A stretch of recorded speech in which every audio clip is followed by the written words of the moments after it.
How are you? I'm good, thank you. Good, good. How's the squad looking after the international break, and in particular, saw Pape walking off. How's Dom? How's Muani? Quite a list. Yeah, they are good, most of them. I'm just thinking, you said Pape trained today, is ready, available. Lucas trained today, ready, available. What was that? That was Muani? Muani, yes, trained today. Available, of course, have a mask you need to play with. And Dom is not ready yet. I think he also had an article recently where he spoke about it. So we are very, as I said, it's the same, very aware that when we put him out there, we want to be absolutely sure that, as sure as we can be, that no setback going forward. So and I'm comfortable he will soon. But I'll be ready, but I will not put a time frame on it. Number of London clubs consider Spurs as their big derby, but this one here, without doubt, is the big one, Arsenal. When you took this job, did you know about the importance of this rivalry, and how excited are you? I know you've played them in a friendly, but this is the real one. Yeah, this is the real one. Super excited. Of course, before I stepped into the club, of course I knew about the North London derby, but it's when you are in it, you sense it and feel that this is important. You feel from the fans, you feel from the staff members, the players, the people that's been working here for years. This is the big one. I always say the next one is the next game is the most important game, and we'll always have that. But I'm very, very, very aware there's 2 games in a year that's even more important, and this is the first of them. And we're ready. We're up for it. We are looking forward to it, and we'll do everything we can to win. 6 years ago, Spurs appointed Jose Mourinho. A few days later, Arsenal appointed Mikel Arteta. He said then trust the process. He was ridiculed a little bit then, but in fairness, they look very, very strong now. Do you envisage it taking 6 years to get the squad you want here, or do you reckon it'll be done less? I think it's a good example that of a club that have stick, I can say, to the process and stick to. I would say it's not only. I know it's Mikel in charge, me in charge, but it's so many more people working, but sticking to what we believe in over a longer period. I think 6 years is very rare you get that long in football. I also think it's fair to say that it took probably 3 seasons for Arteta, so the 4th season, that's where he competed. Now he's in the 7th season, so he's really, really ready to compete in his 4th season. So he took over, then 2 full seasons, then the 4th one. So I think that's how you should see it. And then we know the difference between having ultimate success to win something or not is like this, and you need margins. But the process is the most important thing. Do you have a book coming out soon? Yeah. Oh, that's going to be good, isn't it? Yeah, I don't know. People must judge that. Yeah. Interesting quotes about a very busy day you had. A meeting with Chelsea and Manchester United. That's quite a day. Just tell us what that was. Obviously, you didn't join those clubs, and it's worked out that you're now the Tottenham Hotspur head coach. But just tell us about that day in particular. Yeah, I think of course, very aware then when you decide to make a book, there will be things in it that can be interesting. That's definitely one of the things that day, whether it was a special day. But I think it was the context of what is it I wanted to do with the next step, or can't choose everything, would stay long for Brentford, do something else. And then there was this special day with a meeting with two big clubs. That is history. I'm here now. Another massive club. I'm very happy here, and I'm looking forward to Sunday. Very good luck. Thank you. Hi Thomas. A North London derby is always one of the biggest fixtures of the season.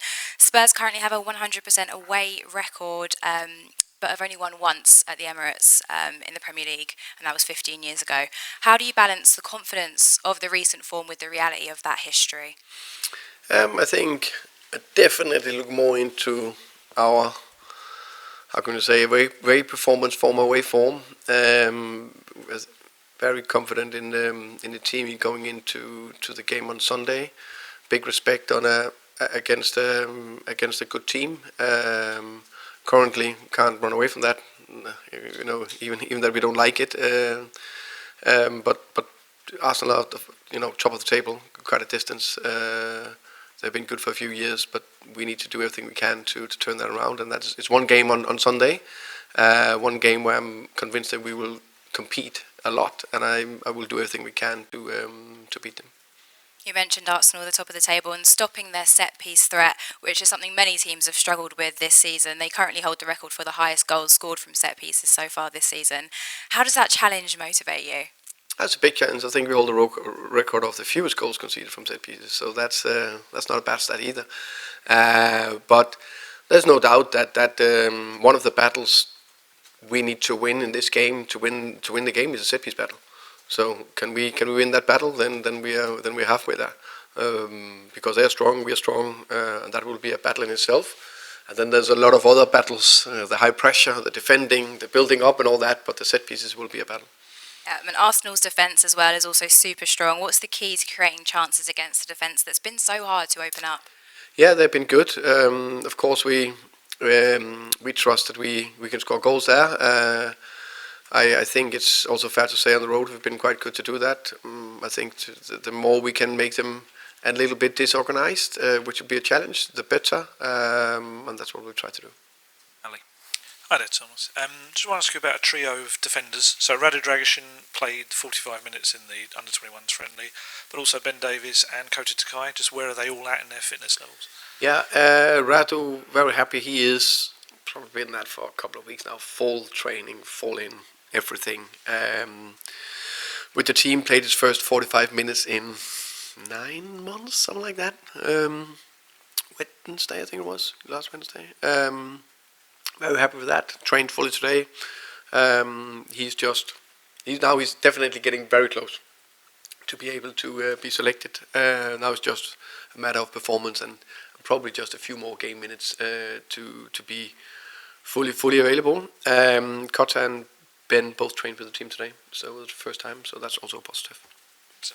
Archie Gray, how far away is he? He trained with the team as well. Oh wow! Yeah. So you're kind of getting to the stage now where you're actually getting bodies back. Yeah, exactly. So now I need to make difficult decisions. Brennan Johnson scored a lovely goal on the international break. How important is that for a player like him, a confidence player like most players? Yeah, I think every players are confidence players. Some need it more than others, but everyone need that confidence. We all know if we are a little bit more confident, it's easier to turn forward, to play forward, to run forward, to trust yourself. Don't even think. It's just intuitive when you make your decision or your movement. Very happy for it. I think actually Bren has had some very positive performances. Copenhagen won, all the things, positive things, and then Man United won, and now he came on the back of a good game for Wales. Just a very quick final one. Obviously, you spoke about in the book about the United and Chelsea talks on the same day. How different was the Spurs conversations you had later on for three very different clubs? In a way, they are a little bit similar. You speak to people and you present what you would like to bring to the club. So there's a lot of similarities in that sense, I would say. I just think with the North London derby, there's probably a perception that it's probably one of the best derbies in the league because there's chaos, there's drama, there's red cards. So just interested, as a manager that hasn't had one yet, and now you're going to be in the thick of it, what is your perceptions of the derby before you've taken one? Like, have you watched something before and thought, I want to be involved in that? I mean, what do you watch? Because the games just end up bonkers most of the time. So what's your sort of perceptions of it before you've experienced one? The interesting thing is that probably both Mikel and I would like a little bit more control game, but it will probably end out absolutely madhouse. Very enjoyable to watch for the outside people or fans. I expect how can you say, not a difficult game of course, but as you say, a game that can go anywhere. Everything can happen in that game. In games like that, like everything also even out a little bit more because it's so competitive. The atmosphere in the stadium, doesn't matter if we play away or home, is intense.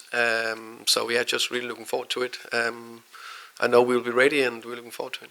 I mean, just on that subject, you joked about you and Mikel wanting a bit more calmness. I mean, do you just think I'm going to have to embrace the chaos, or a 0-0 will be a good result, or how will you go into it as a manager, or do you just go along as the game just dictates, really? I don't know. Definitely embrace controlled chaos, or chaos we like to create, if that makes sense, because I think chaos is also good.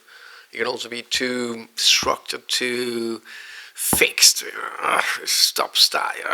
So we need a bit of chaos. I think we all need that. And that chaos is transitions. Chaos is high pressure. You win it. Chaos is set piece, second phase, and all those elements are areas we would of course like to exploit if we can in that situation. And by the way, we never go for 0-0. Maybe we'll end 0-0, but we will always try to win. Always, always, always.